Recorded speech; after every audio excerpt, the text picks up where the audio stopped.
So, something I want to touch on that I don't see talked about very often in the Doom Eternal community is the virtues of the Nintendo Switch port of the game. Now, I'm aware of its flaws. I would by no means consider it the definitive version of the game, but I think it has a place beyond just an accessible version for casual players. When Doom Eternal came out, I fired it up on Ultraviolence on my Xbox One S, and I proceeded to get my ass kicked for 4 levels before finally bumping it down to Hurt Me Plenty on the second part of the Doom Hunter boss fight. I was having a great time, even as I was realizing that the tactics that I used to dominate Doom 2016 were of almost no use to me here.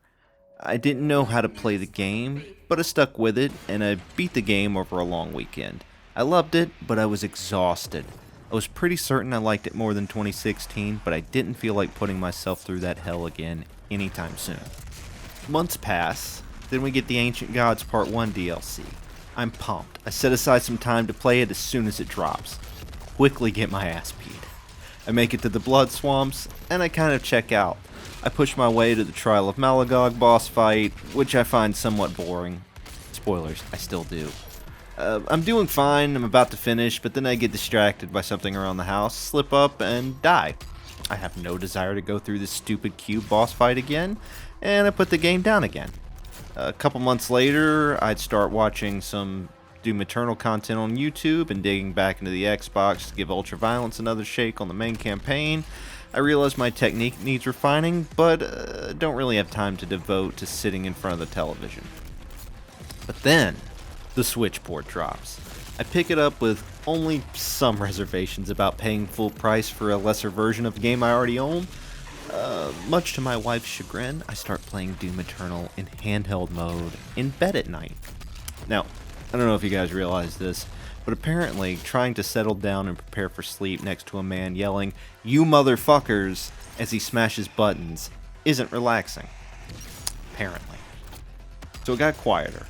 I got more deliberate. I had to breathe. I had to learn to use all of my tools. I had to perfect quick swapping. I had to keep as low of a profile playing Doom Eternal as I did playing Tetris. Slowly, I noticed my frustrations begin to disappear. I found a zen-like state that allowed me to calmly bust into a fight, make snap decisions, and execute them quietly, chaining together deft combinations of weapon swaps, frag and ice grenades, blood punches, flame belch, glory kills, chainsaws, and even grabbing resources from around the map. I played through on Hurt Me Plenty. When I finished, I started again on Ultraviolence. Then I did a nightmare run of the Arc Complex master level. Then I did a nightmare run on the campaign. I beat all of these things without ever losing my cool. And, I think, without keeping my wife awake. Now, as I've said, I was always aware of the game's shortcomings. I'm aware that 30 FPS makes the pace of the game a bit slower, the action less frantic. And it is hard to feel like too much of a badass when you kill a demon who's just staring at the wall. Oddly, some of the bugs sharpen my skills. Fighting a buggy marauder who never gives you an opening will teach you a thing or two. But the skills I learned playing the Switch port absolutely translated to the big screen. After completing Nightmare on the Switch, I ran through UV on the Xbox like it was nothing. Then I started a Nightmare run. And that's where I am now, comfortably playing Nightmare on the Xbox. Still occasionally dying, but not too often. And just absolutely having a blast. I loved the game from the start, but I'm not sure if I would have ever truly become good at the game if not for my wonderful, full-priced handheld practice version. Have any thoughts on the Switch port? Let me know in the comments below. Big fan of Doom Eternal? Consider subscribing.